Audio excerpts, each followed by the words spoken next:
샬롬. 초인류 정상국가 20번째. 공원. 코로나 시대의 쉼터. 코로나 시대의 가장 중요한 환경 요소는 공원이라고도 할 수 있다. 전 세계적으로 코로나가 심각해지면서 국민들을 강제로 격리하는 국가들이 늘어났다. 프랑스의 경우 작년 3월부터 6월까지 전 국민이 집에서 강제로 격리되어야 했다. 우리나라는 국민 강제 격리 정책은 없었지만 자유롭게 집 밖을 나가지는 못하였다. 또한 코로나로 인해 사람들의 경제 사정이 나빠지고 감염의 위험으로 사람들 간의 교류와 소통이 줄어들고 있다. 이러한 현상이 장기화하면서 많은 사람들이 체력적으로 정신적으로 피폐해져 갔다. 요즘 많은 사람이 코로나 블루, 코로나로 인한 우울증을 호소하고 있다. 코로나로 인해 고립된 섬처럼 갇혀버린 인간은 사회적으로 친구로부터 분리되는 경험을 한 것이다. 이와 관련해 홀로 거주하는 노인들이 가장 큰 문제이다. 특히 독거 노인에게는 노인정이 사회적 교류의 장이다. 비슷한 삶을 나누며 서로 의지하던 것이 코로나로 인해서 노인정 문이 닫히며 노인의 사회적 관계가 전면 단절된 것이다. 입법조사처에 따르면 2020년 394개의 노인복지관 중 97.5%, 경로당 6만 7천 개 중에 76.5%가 휴관 중이라고 한다. 실제로 한 노인분께서 내게 너무나 외롭다라며 노인정을 가지 않으니 대화 공간이 마땅치 않다고 하소연하시기도 했다. 안타깝게도 장기적인 고립 생활에 지친 일부 젊은 사람들이 코로나에도 불구하고 사람들과 소통하기 위해 커피숍을 찾고 있다. 그 이유는 대화를 위한 공간이 부족하기 때문이다. 그래서 나는 특히 코로나 시대를 경험하며 사람들이 안전하게 모여 교류하고 소통할 수 있는 야외 공간이 필요하다고 생각한다. 그중 가장 중요한 요소는 공원이다. 안타깝게도 우리나라의 도시에는 공원이 별로 없다. 영국과 프랑스의 경우 크고 작은 공원들이 주거 지역에서 3분 안에 있는 것에 비해 우리나라의 도시들은 위성 지도로 보아도 주거 지역에 공원들이 그다지 많이 보이지 않는다. 공원은 사람 간 소통의 공간인 동시에 자연을 보며 힐링하는 공간이기도 하다. 바쁜 일상 속 잠시 쉬어갈 수 있는 공간 말이다. 또한 녹색의 자연은 사람들을 숨쉬게 만든다. 울창한 나무와 향기로운 꽃 속에서 인간은 스트레스 레벨이 낮아진다. 힐링 외에도 운동하고 체력을 기르는 공간으로서도 공원은 유용하다. 가족들과 한강공원에 갔을 때 젊은이들이 함께 모여 러닝을 하고 자전거를 타며 건강하게 삶을 꾸리는 모습이 참 멋있어 보였다. 이처럼 코로나 시대 들어서 공원의 역할이 더욱 강조되고 있다. 다만 안타깝게도 정부 차원에서 대도시의 공원과 공공녹지를 늘리려는 노력은 부족하다. 개인적으로 생각한 방식은 도시 공간을 활용한 자연환경 조성이다. 예를 들어 좁은 공간일지라도 도시에 맞춰 계단식 공원을 만드는 수직 정원과 인도에 더욱 많은 식물을 심어 인도를 걷는 것이 마치 공원을 걷는 것처럼 만드는 것이다. 즉 공원과 유사한 환경을 제공하는 것이다. 또한 과거 지어진 공원과 녹색지대 중 콘크리트와 인공시설이 많은 곳을 선별해 이를 걷어내고 자연의 녹색 공원으로 변화시킬 수도 있다. 이와 같은 다차원적인 노력으로 모든 국민들이 도보로 공원에 접근할 수 있도록 만들어야 할 것이다. 싱가포르의 공원 정책, 싱가포르는 작은 토지 면적 대비 공원의 면적이 매우 넓다. 구토 전체 면적이 692.7제곱킬로미터로 서울시의 600제곱킬로미터와 비슷한 크기이지만 국가 설립 초기부터 도시의 공원화로 위에 가든시티라는 슬로건을 내걸고 도시의 공원화에 성공하였다. 싱가포르에서는 대략 350개의 공원들이 있으며 이 공원들은 공원과 공원 사이를 잇는 파크 커넥터를 통해 이루어져 있다. 그래서 공원과 공원 사이를 이동할 때 공원이 끊기지 않는 듯한 느낌이 든다. 이러한 파크 커넥터의 길이는 360km이며 공원과 공원이 이어지는 장소마다 레크레이션, 문화공연, 전시 등 다양한 주제를 가지고 사람들이 모여 교류하고 소통할 수 있게 하고 있다. 우리나라도 이처럼 도시에 공원들을 만들고 위인도 위를 공원화하여 공원과 공원이 이어지는 파크 커넥터를 만들어야 한다. 현재 서울에는 동서로 한강을 따라 만들어진 한강시민공원이 있기는 하지 않아 접근성이 떨어지는 지역이 많다. 만약 서울의 남산공원에서 용산공원, 동작대교, 현충원공원을 파크 커넥트로 잇는다면 서울시 안에 남북으로 거대한 면적의 공원이 생기게 된다. 그렇게 되면 서울 시민은 남산공원부터 현충원까지 강북에서 강남으로 끊이지 않는 공원길을 따라 산책을 하거나 자전거 등을 탈 수 있다. 용산공원과 현충원공원을 잇는 동작대교는 다리 밑이나 다리 옆에 교두부를 설치하여 나무를 심고 물길을 내어 공원화할 수 있을 것이다. 이렇게 된다면 서울은 세계적인 공원을 가진 도시가 될 수 있을 것이다. 또한 공원 중간중간에 다양한 레크레이션, 문화공연, 전시 등 사람들이 서로 교류하고 즐기고 소통하는 장소를 만든다면 코로나 시대 혹은 앞으로 또 언제 닥칠지 모를 팬데믹 시대에 비교적 안전하게 사람들이 만날 수 있을 것이다. 미국 또한 뉴욕의 브루클린 대교를 차가 아닌 시민들에게 주인 자리를 돌려주려고 계획하고 있다. 코로나 시대에 대응하기 위해 사람들이 야외 활동을 할 수 있도록 브루클린 다리를 개조하여 공원화하고 즐길 수 있는 요소를 넣어 사람들이 가족과 친구들 또는 연인과 걷고 즐길 수 있는 다리를 만들려고 하고 있다. 싱가포르와 뉴욕의 모범 사례를 통해 엄두에 둬야 할 문제가 또 하나 있다. 바로 환경 형평성 문제로서 저소득 지역일수록 공원 접근성이 비교적 낮은 점을 유의해야 한다. 특히 우리나라는 서울 등 대도시의 저소득층 밀집 지역의 공원 접근성이 고소득층 밀집 지역보다 매우 낮다. 조사에 따르면 65세 이상의 인구, 기초생활보장 수급자분들이 많이 거주하는 곳의 공원 접근성이 그렇지 않은 지역에 비해 낮은 수준이라는 결과가 나왔다.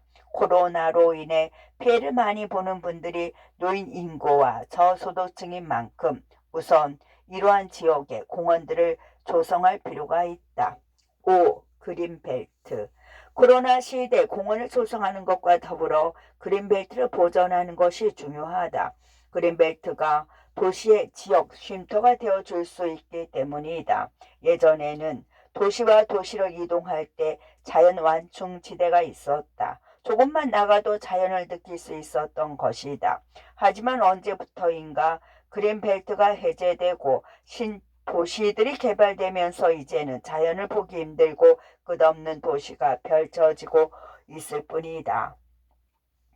우리나라는 그린벨트 규제 실패를 경험한 나라이다. 먼저 그린벨트 해제의 역사를 살펴보면 노태우 정권 때 분당, 일산 등 신도시를 건설하기 위하여 그린벨트를 해체하였고 김대중 정권에서 가장 넓은 면적인 782제곱킬로미터, 그 다음 정권인 노무현 정권은 수도권의 치솟는 집값을 잡기 위해 추가로 654제곱킬로미터의 면적의 그린벨트를 대규모로 해체하였다. 하지만 노무현 정권은 결국 서울 아파트 가격이 94% 정도 상승하면서 완전한 실패로 끝이 났다. 지난 정권을 통해 무분별하게 그린벨트를 풀고 주택을 공급하는 것이 꼭 집값 안정으로 이어지는 것은 아님을 배울 수 있었다. 이처럼 그린벨트를 풀고 무분별한 개발을 추진하면서 서울과 경기도의 녹지 비율은 빠르게 줄어갔다. 공원으로 남겨져야 할 곳들이 아파트로 개발되면서 인공적으로 건립된 대규모 공원을 일부러 찾아가지 않는 한 자연을 느끼기 어렵게 되었다. 또한 도시 간 자연 완충지대가 없어지며 도시가 서로 붙게 되는 문제도 생겼다. 이처럼 그린벨트 해체를 통한 무분별한 도시 확대는 시대를 역행하는 정책이 될 위험이 있다. 영국의 경우 런던의 대도시를 벗어나 다른 도시로 이동할 때 푸르른 조언이 펼쳐진다. 런던은 실제로 도시의 크기보다 주변의 그린벨트의 면적이 더 크다. 영국의 그린벨트 정책에는 두 가지 특징이 있는데 한 가지는 개방성이고 다른 한 가지는 불변성이다. 그린벨트를 해제하기 위해서는 그 이유를 투명한 절차를 통해 객관적으로 분석하며 다른 대안은 없는지 면밀히 연구한다. 즉 그린벨트를 해체하려면 그에 합당한 심각하고도 중대한 이유가 있어야 한다. 이러한 영국의 그린벨트 정책은 도시의 무분별한 확대를 방지하고 있으며 그린벨트와 주변 지역의 개발을 억제하며 자연을 보호하고 시민들에게 쉼터를 제공하고 있다. 또한 압축 도시로서 발전을 유도하며 도시 인프라의 낭비를 막고 있다. 하지만 이미 우리나라는 무분별한 그린벨트의 해체로 인해 도시와 도시가 이어진 거대 도시가 되었다. 도시의 인프라만 무한대로 커진 것이다. 그린벨트 해체보다 도시 용적률 완화를 만약 주택 공급이 부족하다면 그린벨트를 해체하여 아파트를 짓는 것보다는 도시의 건축 용적률을 올리는 것이 대안이 될 수 있다. 서울에는 아직 낮은 아파트와 건물들이 많이 존재한다. 그린벨트를 해체한다면 우리가 쉴 수 있는 자연을 훼손하는 어리석은 선택을 하는 것밖에 안 된다. 그러므로 서울 재개발 및 재건축을 추진할 때 용적률을 높여야 한다. 2014년 수립된 서울시의 2030 서울 플랜에 따르면 아파트의 높이를 35층으로 제한하였다. 이러한 제한을 풀고 용적률을 높여 아파트를 짓게 하고 그 대신에 공공임대주택 물량을 일정 비율 이상 포함하게 하는 것이다. 공공임대주택뿐만 아니라 공공도서관 등 공공시설을 아파트 건물 안에 포함시켜 기부 체납하는 방안을 고려해야 한다. 6. 환경보호를 우리의 새로운 가치로 최근 환경보호가 얼마나 절실한 것인지 많은 국민들이 인식하게 된 것은 참으로 다행이다. 환경보호의 가치는 결코 어느 한 진영의 전유물이 될 수 없다. 산업화 시대의 상징인 박정희 대통령도 산업화와 환경보호를 동시에 추진하였다. 개발 제한 구역이라고 불리는 그린벨트 정책이 그것이다. 산업화를 진행하면서 동시에 그로 인한 무분별한 환경 파괴를 우려한 것이다. 나는 자유한국당 대표 시절 우수한 젊은 당협위원장들을 아데나워 재단과의 협약을 통해 독일 집권 여당인 기독민주당의 영유니온 전당대회에 파견한 적이 있다. 그때 일행 중 한 명이었던 위원장으로부터 무엇을 배웠는지에 대해 물었더니 의외로 환경을 테마로 기민당이 녹색당보다 더 과감하게 친환경 우파를 지행했다는 점이 인상적이었다고 했다. 실제 독일 정치권에서는 녹색당이 새로운 다크호스로 부상하여 독일을 넘어 유럽 연합과 세계 환경 트렌드의 핵심 축으로 급부상하고 있다고 한다. 이러한 위협적 요인과 시대적 배경 등을 감안했던 독일의 기민당은 상대적으로 성장을 위한 개발 어젠다에만 집중했던 자당의 성장 만능주의 관성을 벗어나 시대적 흐름에 맞는 환경 중심의 녹색 이슈들을 공격적으로 수용하기 시작한 것이다. 특히 환경이란 테마는 단순히 자연을 보호하자는 1차원적 관념을 벗어나 우리가 지향하는 성장이란 테마에 맞춰 더욱 과감한 미래 선도적인 모델을 만들어낼 수 있는 잠재 영역이기도 하다. 당장 미래의 모빌리티 산업만 보더라도 급속히 탈석유를 지향하는 전기수소 자동차들의 무서운 성장세가 유럽과 북미 지역을 중심으로 전개되고 있다. 우리나라 역시 이러한 트렌드에 하루빨리 편승하여 에코프렌들리 정신에 기초한 새로운 성장 동력의 확보와 관련 기술 및 산업에 대한 자연 지원 플랜을 더욱 능동적으로 추진할 필요가 있다. 과거에는 그저 형식적이고 선언적인 수준에 그친 녹색 성장이었지만 이제는 녹색 테마를 중심으로 한 새로운 대안 아이템의 출현이 필연적으로 우리 시대 고부가 가치 산업과 연관될 수밖에 없다.